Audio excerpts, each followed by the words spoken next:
I knew everything. 4 months, I kept the secret with a fake smile, watching her every move, every hidden glance, every message quickly deleted from her cell phone. Those moments of distrust turned into certainties, revealing a betrayal that ran in the shadows of what I once called love.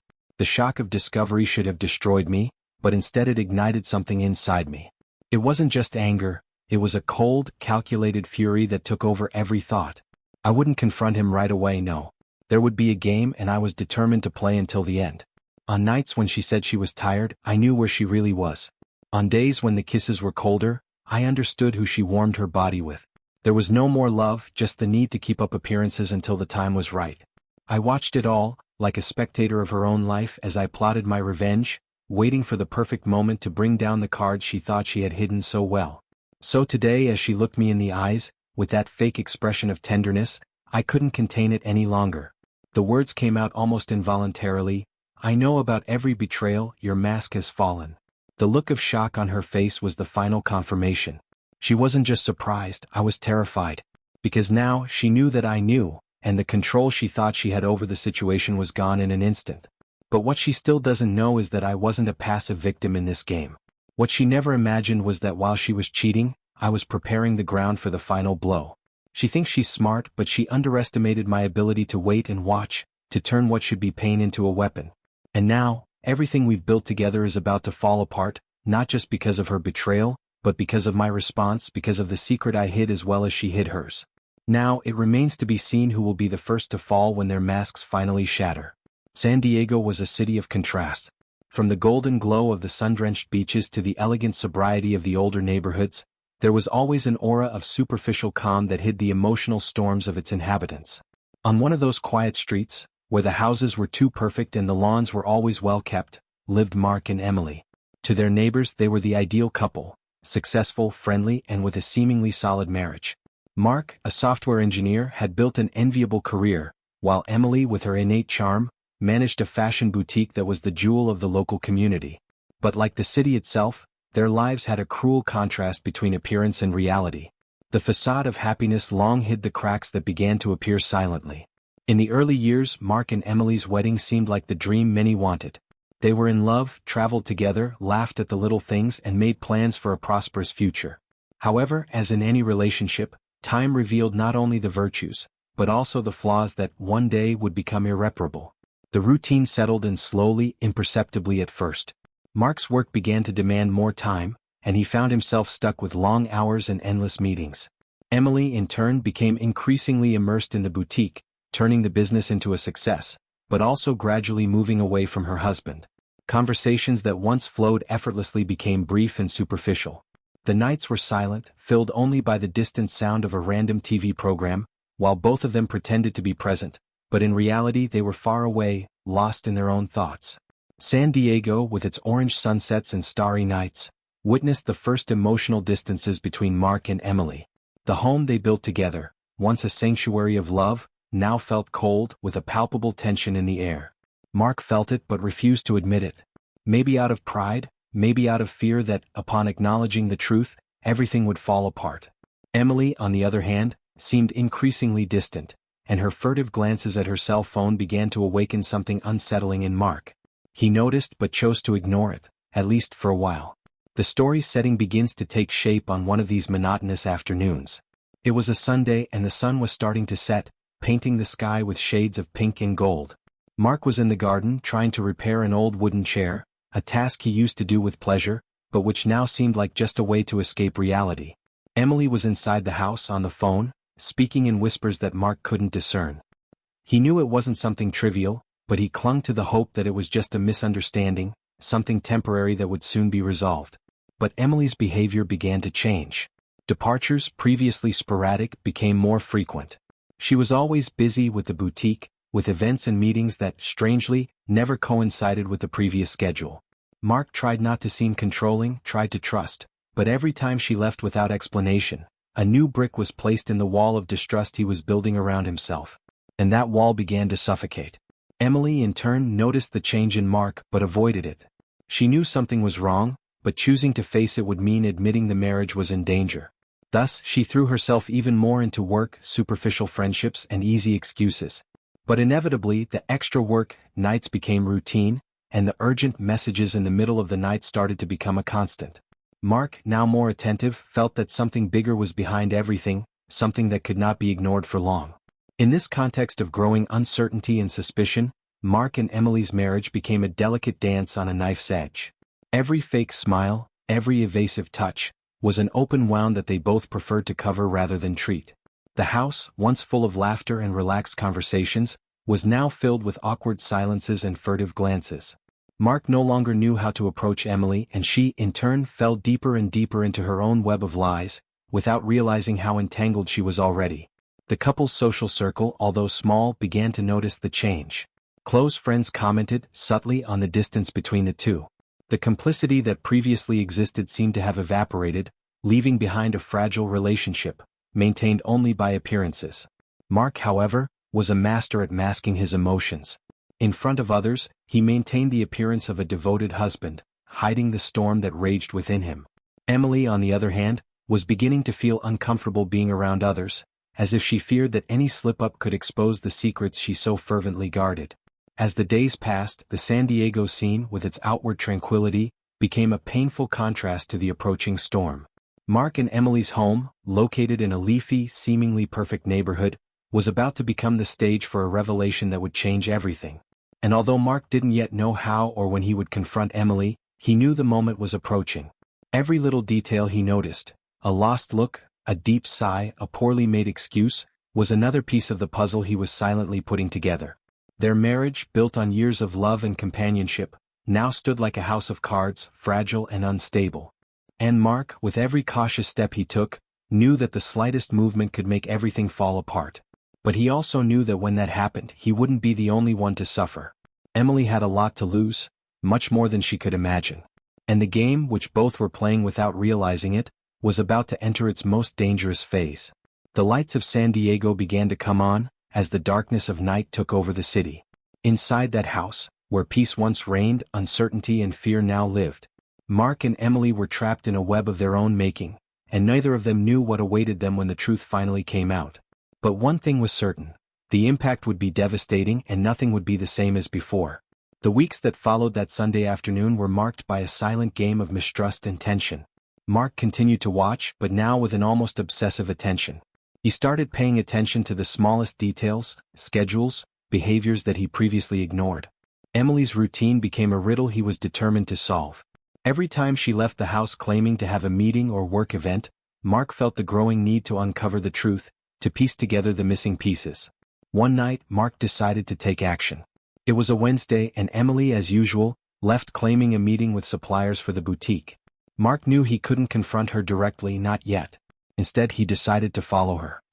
He waited a few minutes after she left, got in his car, and kept a safe distance as he followed her through the bright streets of San Diego.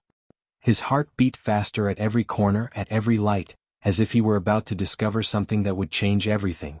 Emily drove for about 20 minutes until she stopped in front of a discreet restaurant, far from the busiest areas of the city.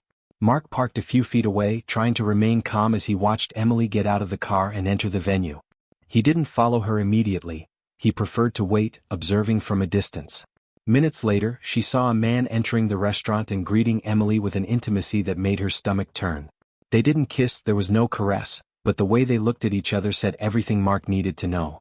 Mark's world began to silently crumble, but he wasn't ready to let it all fall apart just yet. Instead of confronting them, he decided to wait. He remained in the car, waiting for them to leave. When they finally did, he saw the man walking Emily to the car, where they exchanged a few words before saying goodbye. The goodbye was quick, without any evident affection, but Mark knew that the true meaning was hidden, away from prying eyes. Mark returned home with his mind in overdrive. Sitting in the dark of his living room, he tried to organize his thoughts, the evidence he had collected. There was no doubt now, Emily was cheating on him, but what would he do next? The answer did not come immediately. He knew he couldn't explode, he couldn't expose his emotions like he would in other times. He needed to be meticulous, plan every step, every word. The anger and despair turned into something darker. A cold, calculated determination. The following days were silent torture. Mark watched Emily with the same coolness that a predator watches its prey, waiting for the right moment to strike. Her every word, every gesture, was analyzed in search of signs, of flaws that could be explored. He knew he needed to be sure of everything before acting. And it was this certainty that led him to take more drastic measures. One afternoon, while Emily was out, Mark decided to go through her things. He started with his cell phone, which she always left visible, but protected by a password that he had already memorized. When he unlocked it, he found deleted messages, clean call histories. Everything indicated that Emily was being careful, but not enough. When Mark accessed the email, he found traces that she had forgotten. Emails with no subject, but sent to an address he didn't know. Without hesitation, Mark wrote down the address and began investigating on his own. Sleepless nights became common. While Emily slept next to him, Mark spent hours on the internet researching, cross-referencing information. It turned out that the man who met Emily at the restaurant was a lawyer, someone she was in frequent contact with, but the reasons were still unclear. Everything indicated that the relationship was not just any affair. There was something else at play, something that Emily was hiding from him as zealously as he was hiding his own secret from her. And it was on one of those nights, when Mark's mind was sharp as a razor, that he decided the waiting game was coming to an end. The pieces were falling into place, but there was still one last part of the puzzle he needed to solve. And that would require more than just observation. It would require a risky move, a move that could expose both him and Emily, but one that was necessary to the completion of his plan. The following Saturday, Mark suggested they go for a romantic dinner. It was an unexpected proposal, considering the distance between them, but Emily accepted, perhaps out of guilt, perhaps out of fear of arousing suspicion. During dinner, Mark kept a light, relaxed conversation, avoiding any topic that could arouse her distrust. But inside he was on alert, analyzing every response, every look from Emily. He needed to confirm his suspicions and was prepared for any reaction she might have. However, dinner went without incident. Emily seemed relieved, perhaps believing that things were returning to normal, that Mark was getting over his suspicious phase. But little did she know that that dinner was just the prelude to something much bigger, the harbinger of a storm that was already brewing and that would soon fall on both of them. Mark was ready for the confrontation, but he knew that, to win, he needed to strike at the right moment. And that moment was getting closer, marked for the point of no return, where truth and lies would collide in a devastating way. With the tension between them about to explode, Mark began laying the groundwork for the inevitable climax. The pieces were all in place, and he knew that when the time came there would be no turning back. The lies, the betrayals, the secrets kept for so long, everything was about to be exposed, and the impact would be greater than any of them could imagine. Dinner ended without incident, but Mark's mind was far from at peace. During the drive home, the silence in the car was just an illusion of tranquility. They were both immersed in their own thoughts, trapped in the web of lies they had woven over the past few months. Emily looked relieved, as if she believed the tensions between them were finally beginning to dissipate, while Mark, on the other hand, was resolute. The pieces he had carefully collected were about to fall into place, and he knew the final revelation would be shattering. Arriving home, Emily went straight to her bedroom, while Mark remained in the living room for a few minutes, watching the moon's reflection in the windows, mentally preparing himself for what would come next. He climbed the stairs, slowly, feeling each step as a harbinger of what was to come. When he entered the room, he found Emily lying on the bed, pretending to be distracted by a book, but he knew that her mind was racing, questioning his silence. Mark sat next to her on the bed without saying a word. Emily looked up from her book and smiled, a tight smile but a smile nonetheless. He stared at her for a few seconds before finally breaking the silence. "Are you happy, Emily?" he asked, his voice low, almost whispering. She hesitated for a moment, surprised by the unexpected question, but soon regained her composure. "Of course I am, Mark. Why do you ask that?" she replied, trying to sound convincing, but he noticed the slight trepidation in her voice. Mark looked away as if he was thinking about her words. He knew this was the moment. "I couldn't go back any longer." "Because I'm not," he replied, abruptly but controlled. Emily froze. That answer, simple but devastating, seemed to remove the ground from beneath his feet. She didn't know how to react, and the silence between them became unbearable. What do you mean by that, Mark?" he stammered, trying to understand what was happening. "I know everything, Emily. I know about the betrayal, I know with whom, I know when and where," he said, looking directly into her eyes. His voice was cold, emotionless, as if he were reciting a shopping list. The shock was immediate. Emily put down the book, unable to keep up the facade any longer. The color drained from his face and his hands began to shake. She opened her mouth to speak, but no words came out. Mark continued mercilessly. "All this time you thought you were in control, that I was the blind fool, stuck in a routine, oblivious to what was happening. But you were wrong. I knew everything, Emily. From the beginning. Those words hit Emily like a punch in the stomach. She felt panic taking over her body but also deep confusion. How had he found out? When? Why didn't he say anything before? Mark? I can explain, she tried but he interrupted her. Explain what? That you decided to destroy everything we built? That you chose to betray rather than talk to me? That made me look like an idiot while you were having fun behind my back? Mark's tone was sharp, cruel. Emily had never seen him like that. He was always calm, thoughtful, but now he seemed like someone completely different. Someone she no longer recognized. I made a mistake, Emily began, desperately trying to find the right words. I was confused, alone. You were always distant at work and I felt lost. Mark laughed, but there was no humor in his laugh, just disdain. So that was it? I was distant, so you decided to seek comfort in the arms of another? And do you think that justifies what you did? It's not that simple, Mark. I was desperate, I felt invisible. Emily exploded, tears finally rolling down her face. And I know that's not an excuse, I know I messed up, but nothing. Interrupted Mark, now standing, looking down while Emily remained sitting in tears. You made a choice, Emily. And that choice had consequences. Consequences you can't even imagine. Emily stared at him, panic turning to terror when she heard those words. There was something in Mark's tone, something that made her realize that the situation was much more serious than she had imagined. He wasn't just furious. There was something more, something she couldn't identify. What do you mean by that, Mark? He asked, his voice shaking. Mark turned slowly, his expression serious and impenetrable. I knew about your betrayal for months, he said, and the revelation was like a blow. And while you lied and pretended and treated me like an idiot, I was doing the same. I was cheating on you too, Emily. And you know what's worse? I did it because I knew you wouldn't have the courage to admit what you did. You betrayed me out of weakness. I betrayed you for revenge. The silence that followed was absolute, heavy as lead. Emily looked at Mark in disbelief, trying to process what he had just said. Her world was crumbling before her eyes, and now she realized there was no way out. There were no excuses, no words that could repair what had happened. She was destroyed, and Mark had deliberately held back the bomb that now exploded between them. Mark remained standing emotionless as he watched Emily's despair. He felt no pleasure, but he also felt no pain. All that was left was a bitter sense of justice. He knew they were both broken, but at least now the truth was out in the open. Emily, in turn, could no longer hold back her tears. She threw herself back onto the bed, her face covered in her hands, sobbing uncontrollably.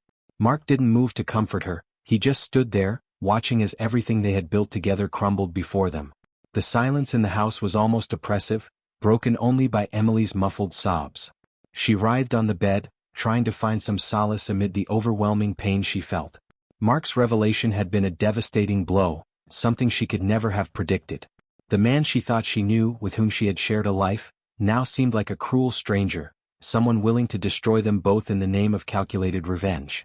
Mark, on the other hand, remained motionless, observing the scene with disturbing calm. Emily's despair, which in other times would have evoked some compassion, now seemed merely an inevitable result of the choices they both made. He had prepared himself for this moment, he had rehearsed every word, every movement, and now that everything was out in the open, he felt empty but not regretful. I never wanted things to come to this, Emily murmured, finally managing to speak between her sobs. I was lost, Mark. I made a terrible mistake, but I still love you. Mark laughed, but the sound was bitter, devoid of any joy. Love? Do you call that love, Emily? Betrayal, lies, secrets? If this is love, then I'd rather never feel anything like it again. Emily tried to stand up, but her legs felt weak, unable to support the weight of guilt and regret she now carried. She knew she had made a mistake, an unforgivable mistake, but she never imagined that Mark was capable of something so cold, so calculated. She had underestimated him, and now she was paying the price. Mark, please, she begged, her voice broken with desperation. We can fix this. Can we try, please? He looked at her with a blank expression, as if he was looking through her. There's nothing left to fix, Emily. Not after all this. Not after you chose to cheat rather than face what was wrong between us. Emily sobbed even harder, but Mark showed no empathy. He was exhausted, both emotionally and physically. All the planning, all the effort I had put into getting to that moment had finally come to fruition, but the emptiness that remained was almost unbearable. You know, Emily, there was a time when I would have done anything for you, he said, his voice as cold as ice. But that time has passed. We both made our choices and now we are here facing the consequences. She wanted to protest, to say that there was still hope, but the words died in her throat. The truth was undeniable. Both had crossed lines that could not be undone, and now, they were trapped in a maze of pain of their own making. What will happen now? Emily asked in a barely audible whisper, her eyes swollen and red from crying. Mark looked away, peering into the darkness beyond the window. Now, Emily, we move on. Separated. As it should have been from the moment you decided to betray me. There is no turning back, there are no more knots. The impact of those words was like a final blow. Emily collapsed onto the bed, the last spark of hope extinguished. She knew Mark was right. There was no more to say, there was no longer any way to save what was once love. Silence fell again, heavier than before, as they both remained motionless, as if life had left that room. Mark stood up, slowly walking to the door. He paused for a moment as if he was about to say something else, but decided against it. He left the room, leaving Emily alone with her thoughts, her tears and the weight of her choices. The house, once full of memories, now seemed like a tomb. And as Mark walked down the stairs, he felt like he had closed a chapter in his life. But he knew deep down that the true end was yet to come. Mark walked down the stairs slowly, each step echoing through the empty house. The tension of the confrontation had dissipated, leaving in its place a deep tiredness. He reached the kitchen and stopped in front of the window, looking at the dark garden outside. The night was cold, silent, and the wind lightly stirred the leaves of the trees, but everything seemed distant, unreal. The confrontation with Emily had been devastating, but instead of feeling relief, Mark felt trapped in a kind of emotional limbo, as if there was still something unresolved, something that was preventing him from moving forward. As he watched the emptiness outside, Mark wondered if he had really won. He had prepared for this moment for so long, imagining that the revelation of his own betrayal would be the final blow, the cruel justice that Emily deserved. However, now that everything was out in the open, he wondered if he had truly achieved anything. Both were destroyed, and what was left was only a feeling of irreparable loss. Emily, in turn, remained in the room, trying to piece together the fragments of her life. The tears had stopped, but the pain remained intense, reverberating in every part of her being. She knew there was no going back, but Mark's words continued to echo in her mind. His betrayal, though calculated and cold, devastated her in ways she never could have predicted. She always knew her actions would have consequences, but she never imagined Mark would respond so ruthlessly. And now, all that was left was an unbearable emptiness. The moral dilemma they both faced was overwhelming. Mark knew his revenge had been brutal, but was it really necessary? He had stooped to the same level of betrayal, and now they were both in the same boat, sinking together. Emily, on the other hand, struggled with the guilt of her actions, but also the deep pain of having been betrayed back. She had been wrong first, but Mark's response was something she could never have predicted, and now they both had to deal with the consequences of their choices. Mark's mind wandered to all the moments that brought them here. The years of marriage, the promises, the shared dreams. Everything seemed so far away now, almost like a memory from another life. He wondered if there was any way to recover something, anything worth saving. But the reality was cruel and clear. What was broken between them could not be fixed. They betrayed each other, and the scars it left were too deep to ignore. The moral dilemma hanging over Mark was clear. He had achieved his revenge, but at what cost? He now saw that the act of retaliation had destroyed not only Emily, but also himself. He wondered if it was worth continuing to live in that state, knowing that they were both trapped in a spiral of pain and regret. And more importantly, he questioned who he had become in the process. There was justice in revenge, but there was also a price, and Mark now understood that he was paying dearly for his choice. Emily, upstairs, wondered if there was still a chance for redemption. She had made a terrible mistake, but the way Mark reacted led her to confront issues she had never considered. Their marriage was over, that much was clear, but what was left now?